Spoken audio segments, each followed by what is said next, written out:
అధికారం అండ చూసుకుని విర్రవీగిన నాయకులకు చుక్కలు తప్పేలా కనిపించడం లేదు. 2014 నుంచి 2019 వరకు జగన్ ప్రభుత్వంలో ఉన్న చాలామంది నేతలు, ప్రతిపక్ష నాయకులు, కార్యకర్తల మీద కక్ష సాధింపులకు పాల్పడ్డారు అన్నది లోకేష్ ఆరోపణ. యువగళం పాదయాత్రలో ఇదే విషయాన్ని అనేక సందర్భాల్లో ప్రస్తావించారు లోకేష్. తాము అధికారంలోకి వచ్చాక ఏ ఒక్కరిని వదిలిపెట్టే ప్రసక్తే లేదని శపథం చేశారు. ఎన్నికలు పూర్తయ్యాయి. జగన్ నాయకత్వంలోని వైసీపీ తుక్కుగా ఓడిపోయింది. ఫ్యాన్కి తుప్పు పట్టి స్క్రాప్కి వెళ్ళిపోయింది. మరి ఇప్పుడు లోకేష్ చెప్పినట్టుగానే జరుగుతోందా అంటే అవుననే సమాధానం వినిపిస్తోంది. కర్మ సిద్ధాంతం ప్రకారం తప్పు చేసిన వాళ్లకు శిక్ష తప్పదని అంటూ ఉన్నారు లోకేష్. ఆ బాధ్యత తానే తీసుకుంటానని ప్రతిపక్షంలో ఉన్నప్పుడే తేల్చి చెప్పేశారు. మరి ఇప్పుడు అధికారంలోకి వచ్చేశారు. ఒక్కొక్కరుగా లోకేష్ రెడ్ బుక్లో ఉన్న వారి మీద కేసులు నమోదవుతూ ఉన్నాయి. 2014 నుంచి 2019 వరకు జగన్ ప్రభుత్వంలో ప్రతిపక్ష నాయకుల మీద, కార్యకర్తల మీద జరిగిన దాడులు, కక్ష సాధింపు చర్యలు అన్నీ ఇన్ని కావు. ఈ వేధింపులకు భయపడి కొందరు ఆత్మహత్యలు చేసుకుంటే మరికొందరు ఊళ్ళు వదిలి వెళ్ళిపోయారు. నియంతలా పాలించిన జగన్ పీడ విరగడవడంతో వాళ్ళంతా ఇప్పుడు ఊపిరి పీల్చుకుంటోన్న పరిస్థితి. జగన్ను దించి వైసీపీని అధపాతాళానికి తొక్కేయడంలో టీడీపీకి గోరంత దీపమై సహాయపడ్డ పవన్ ప్రయత్నానికి 5 కోట్ల మంది ప్రజలు నీరాజనాలు పడుతూ ఉన్నారు. పవన్ కళ్యాణ్ను మానసికంగా హింసించిన ప్రతి ఒక్క వైసీపీ నేతను వదిలేది లేదంటూ ఉన్నారు జనసేన నేతలు. తన తల్లిని దేవాలయం లాంటి అసెంబ్లీలో అవమానించిన వల్లభనేని వంశీ, కొడాలి నానీలను బహుశా లోకేష్ అస్సలు వదిలిపెట్టరు. వల్లభనేని వంశీ అరెస్ట్ అయ్యారనే వార్తలు వచ్చాయి. ఆ తర్వాత వల్లభనేని వంశీ అనుచరులు యూసఫ్, రమేష్ మాత్రమే అరెస్ట్ అయ్యారు. వంశీ ఇంకా దొరకలేదు. వంశీ కోసం లుకౌట్ నోటీస్ కూడా జారీ చేస్తాము అని చెప్పి అధికారులు చెప్తోన్న పరిస్థితి. ఎన్నికల ఫలితాల రోజునే ముందే ఫలితాలను ఊహించి వల్లభనేని వంశీ, కొడాలి నాని కలిసి ఎలక్షన్ కౌంటింగ్ సెంటర్ నుంచి బయటకు వచ్చేశారు. ఆ బయటకు వచ్చేసే క్రమంలో కూడా చాలా హడావుడి జరిగింది. అక్కడ వల్లభనేని వంశీని మీద దాడి చేసే ప్రయత్నం కూడా జరిగితే పోలీసులు అక్కడి నుంచి వంశీని పంపించేశారు. ఆ సేమ్ డే అంటే ఫలితాలు వచ్చిన రోజునే వంశీ హైదరాబాద్ వచ్చేసారు. టీడీపీ వాళ్ళ భాషలో చెప్పాలంటే వంశీ పారిపోయారు హైదరాబాద్ అని చెప్పి. ఆ తర్వాత 2 సందర్భాల్లో మాత్రమే వల్లభనేని వంశీ గన్నవరం వచ్చారు. అది కూడా చాలా సీక్రెట్గా వచ్చారు. సీక్రెట్గా కాకుండా ఓపెన్గా వస్తే దాడి జరగవచ్చా అని భయపడ్డారో ఏంటో మరి ఆయన సీక్రెట్గా వచ్చిన పరిస్థితి. అధికారం ఉన్నప్పుడు ఇంత కాదు అంత కాదు అని చెప్పి తొడలు కొట్టిన వల్లభనేని వంశీ, కొడాలి నాని, ఇంకా పెద్ద లిస్టే ఉంది. వాళ్ళందరూ కూడా ఇప్పుడు కనీసం కనిపించడం లేదు, ఎక్కడా కూడా వినిపించని పరిస్థితి. సో వల్లభనేని వంశీ హైదరాబాద్లో ఉన్నారని ప్రచారం జరుగుతోంది. మరి వంశీని అదుపులోకి తీసుకున్నట్టు ప్రచారం జరిగింది. ఆ తర్వాత వంశీని అరెస్ట్ చేయలేదన్నారు. కానీ ఆఫ్ ద రికార్డ్ కొంతమంది చెప్తున్న మాట వంశీని అదుపులోకి తీసుకున్నారు. బట్ వంశీకి ఒక ట్రీట్మెంట్ జరుగుతోంది అనేది ఆఫ్ ద రికార్డ్ కొంతమంది చెప్తున్న మాట. ఇది అఫీషియల్ మాట కాదు, ఆఫ్ ద రికార్డ్ కొంతమంది చెప్తున్న మాట. ఇక కొడాలి నాని ఏ రేంజ్లో చంద్రబాబు నాయుడు మీద, లోకేష్ మీద బూతులు మాట్లాడుతూ అసభ్య పదజాలంతో, అవన్నీ నేను చెప్పలేను ఇప్పుడు, అంతలా మాట్లాడారు మనకు తెలుసు. సో కొడాలి నాని ఇప్పుడు కనీసం అంటే కనీసం బయటికి రావడం లేదు. ఒక యువ కార్యకర్త, టీడీపీ యువ కార్యకర్త కొడాలి నాని ఇంటి దగ్గరికి వచ్చి ఏదో నీ ఇంటికి వస్తే ఏదో చేస్తా అన్నావు, ఇప్పుడు రారా నాని అని చెప్పి అడిగితే కూడా ఆయన బయటికి రాలేని పరిస్థితి. అంటే అధికారంలో ఉన్నప్పుడు జగన్ అండ చూసుకుని వీళ్ళందరూ కూడా ఇష్టం వచ్చినట్టు రెచ్చిపోయారు. బహుశా ఆ రకంగా రెచ్చిపోయి ఉండకపోతే కనుక ఫలితాలు కనీసం ఎంతో కొంత మెరుగ్గానైనా ఉండేవేమో, ఒక 30-40 సీట్లన్నా వచ్చేవేమో. కానీ వైఎస్ఆర్ కాంగ్రెస్ పార్టీ నాయకుల నోటి దురుసే ఈ రోజున వాళ్లకు ఆ కష్టాన్ని తెచ్చిపెట్టిన పరిస్థితి. సో కొడాలి నాని ఎక్కడున్నారు అనే దాని మీద ఇప్పటికైతే క్లారిటీ లేదు. ఆయన గుడివాడలో అయితే లేరు, హైదరాబాద్లో ఉన్నారనే ప్రచారం జరుగుతోంది. వల్లభనేని వంశీ, నాని వీళ్ళిద్దరూ కూడా హైదరాబాద్లో ఉన్నట్టుగా ప్రచారం జరుగుతోంది. కొంతమంది చెప్తూ ఉన్నారు విదేశాలకు వెళ్ళిపోయారు అని చెప్పేసి. సో ఇక ఈ భయంతో ఇప్పటికే వంశీ తట్టా బుట్టా సర్దుకుని హైదరాబాద్ పారిపోయారో లేకపోతే విదేశాలకు పారిపోయారో అనే విషయం మీద ఒక క్లారిటీ రావాల్సి ఉంది. వంశీ కోసం ప్రత్యేక పోలీసు బృందాలు జల్లెడ పడుతూ ఉన్నాయి. వంశీ విదేశాలకు పారిపోయి ఉంటారని కూడా పోలీసులు అనుమానిస్తూ ఉన్నారు. ఇక కొడాలి నాని కూడా అజ్ఞాతంలోకి వెళ్ళిపోయినట్లుగా సమాచారం అందుతోంది. ఇక మాజీ మంత్రులు జోగి రమేష్ మీద ఇప్పటికే హైకోర్టులో కేసు నమోదైంది. అగ్రిగోల్డ్ ఆస్తుల్ని, సిఐడి అటాచ్మెంట్లో ఉన్న అగ్రిగోల్డ్ ఆస్తుల్ని కబ్జా చేసి వాటిని జోగి రమేష్ కుటుంబ సభ్యులు వేరే వాళ్లకు అమ్మేశారు అన్నది ఈ కేసు. జోగి రమేష్ అంటే ఒక్కసారిగా సెన్సేషన్ అయింది. ఎప్పుడు అంటే ఉండవల్లిలోని చంద్రబాబు నాయుడు నివాసం మీద దాడికి వెళ్ళి జగన్మోహన్ రెడ్డి మెప్పు పొంది ఈ క్యాబినెట్ విస్తరణలో మంత్రి పదవి పొందిన నాయకుడు జోగి రమేష్. సో జోగి రమేష్ని ఖచ్చితంగా రెడ్ బుక్లో ఇంక్లూడ్ చేశారు. టాప్ 10 నేమ్స్లో కొడాలి నాని, వల్లభనేని వంశీ అండ్ జోగి రమేష్ పేర్లు ఉంటాయి. సో వల్లభనేని వంశీ మీద ఇప్పటికే కేసు నమోదైంది. జోగి రమేష్ మీద కూడా హైకోర్టులో కేసు నమోదైంది. సో పోలీసులు ఏ క్షణాన్నైనా జోగి రమేష్ని అదుపులోకి తీసుకునే అవకాశం కనిపిస్తోంది. ఇక గుడివాడ అమర్నాథ్ మంత్రిగా ఉండగా ఆయన చేసిన అవినీతి మీద ఇప్పుడు అధికారులు ఫోకస్ చేస్తూ ఉన్నారు.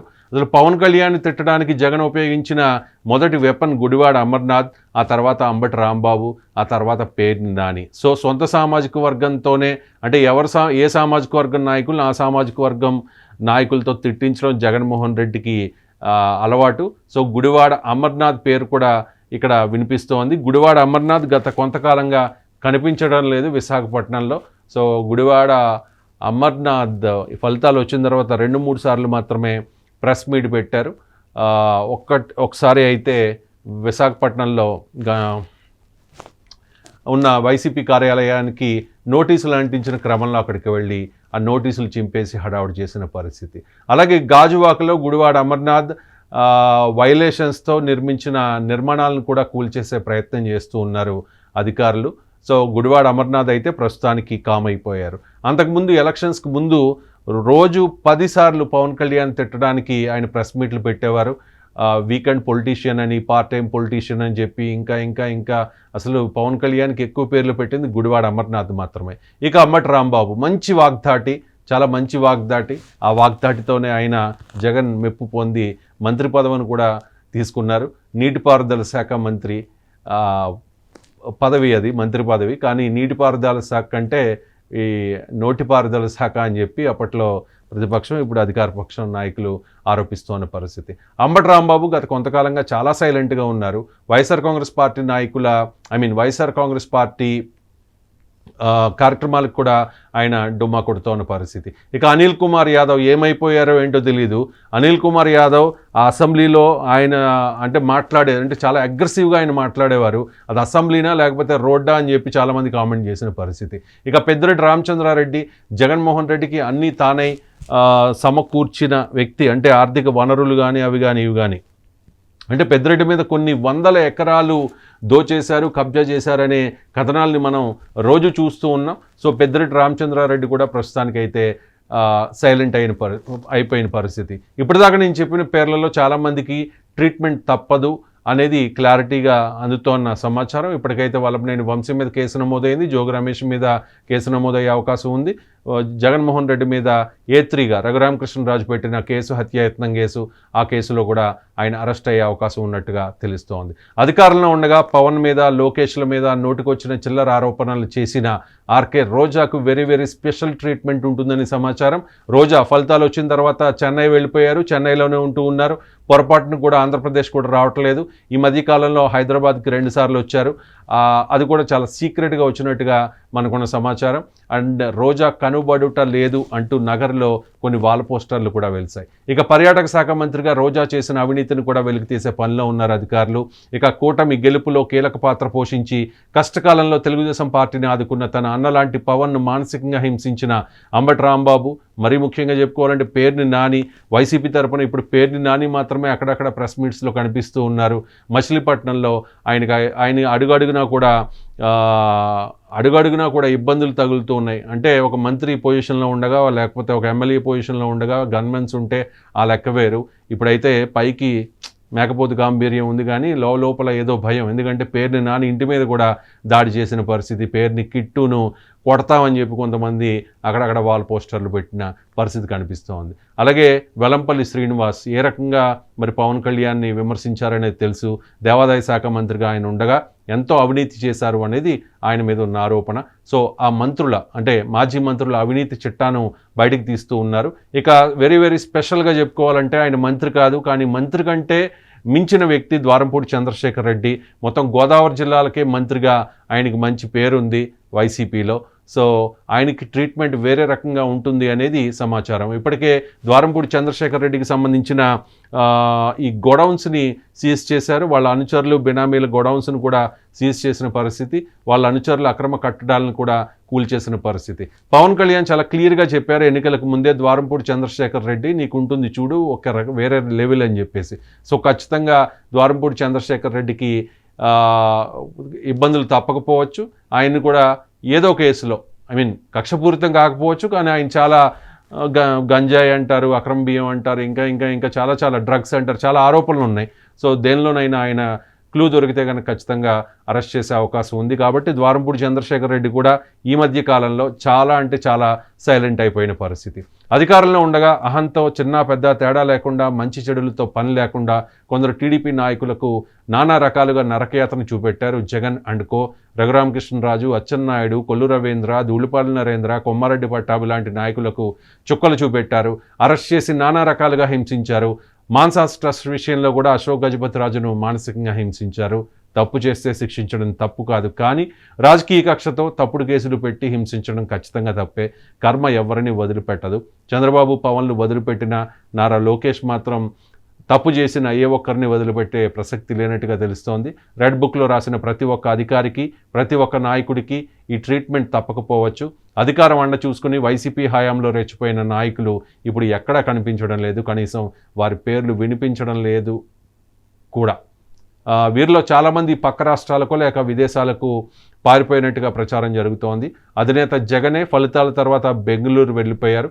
చాలా తక్కువ సందర్భాల్లోనే ఆయన తాడేపల్లి వచ్చారు. ఒకానొక సందర్భంలో ఆయన హిమాలయాలకు వెళ్ళిపోదాం అనుకుంటూ ఉన్నాను అన్న ఆ ఒక్క వైరాగ్యపు మాటతో వైసీపీలోని చాలామంది నాయకుల్లో ఈ పార్టీలో ఉంటే భవిష్యత్తు ఉంటుందా అనే ఒక రకమైన డౌట్ స్టార్ట్ అయింది. వెంటనే చాలామంది నాయకులు పార్టీని విడిచి వెళ్ళిపోయారు. ఉదాహరణకు కిలారు వెంకటరోసయ్య, అలాగే మద్దాలగిరి, గుంటూరులో చాలా కీలకమైన నేతలు, అలాగే పొంగనూరులో చాలామంది వైసీపీ నేతలు టీడీపీలోకి వెళ్ళిపోయారు. కుప్పంలో అసలు వైసీపీ నామరూపాలు లేకుండా అయిపోయే పరిస్థితి కనిపిస్తోంది. కంప్లీట్గా అక్కడ క్లోజ్ అయిపోయే అవకాశం కనిపిస్తోంది.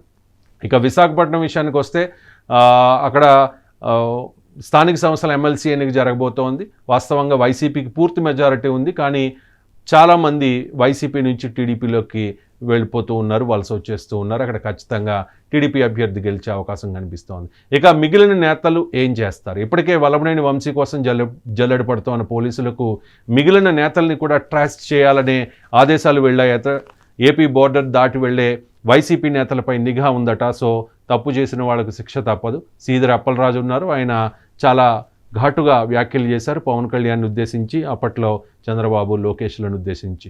అవంతి శ్రీనివాస్ ఇప్పుడు చాలా సైలెంట్ అయిపోయారు, కనీసం ఎక్కడ కనిపించట్లా. అసలు గోరంట్ల మాధవ్ అంటే ఆయన ఎపిసోడ్ వేరే.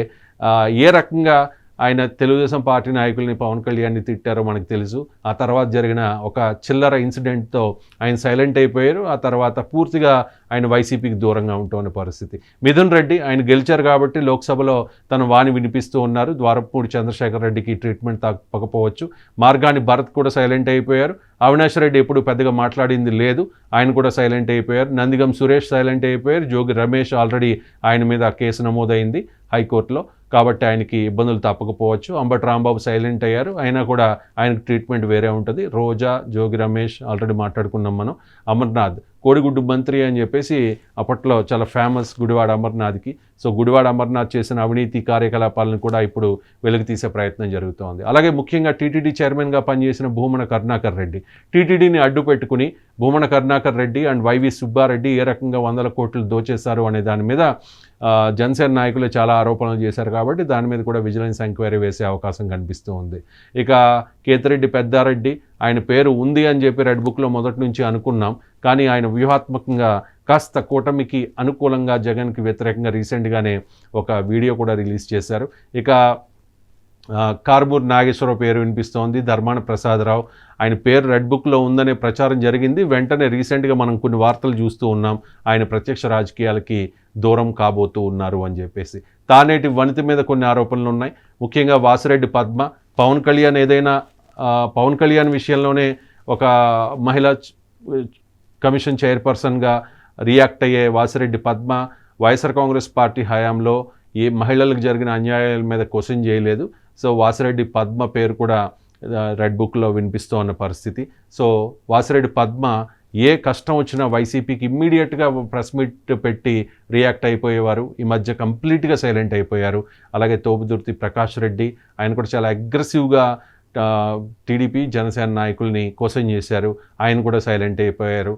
కాకాని గోవర్ధన్ రెడ్డి అండ్ ముఖ్యంగా యువకుడు వైసీపీలో మంచి అగ్రెసివ్ నేత బైరెడ్డి సిద్ధార్థ రెడ్డి కూడా సైలెంట్ అయిపోయారు. ఇలా చాలామంది నేతలు వైఎస్ఆర్ కాంగ్రెస్ పార్టీ గవర్నమెంట్ ఉన్నప్పుడు జగన్ అండ చూసుకుని ఇష్టం వచ్చినట్లు రెచ్చిపోయిన నాయకులంతా కూడా ఇప్పుడు కేసుల భయంతోనో లేకపోతే వాళ్ళ మీద ఏదైనా రెవెన్యూ తీర్చుకుంటారనే భయంతోనో మొత్తం కామప్ అయిపోయిన పరిస్థితి. వీళ్ళ మీద గట్టి నిఘా ఉందట. ఎవరు బోర్డర్ దాటుతూ ఉన్నారు, ఎవరు విదేశాలకు వెళుతూ ఉన్నారు అనే దాని మీద క్లియర్గా అధికారులు ఎంక్వైరీ చేస్తూ ఉన్నారు. సో వల్లభనేని వంశీ, జోగి రమేష్, కొడాలి నాని ఫస్ట్ లిస్ట్లో వీళ్ళ ముగ్గురికి కూడా స్పెషల్ ట్రీట్మెంట్ తప్పకపోవచ్చు. ఆ తర్వాత మిగిలిన వాళ్ళ పేర్లు వినిపిస్తూ ఉన్నాయి.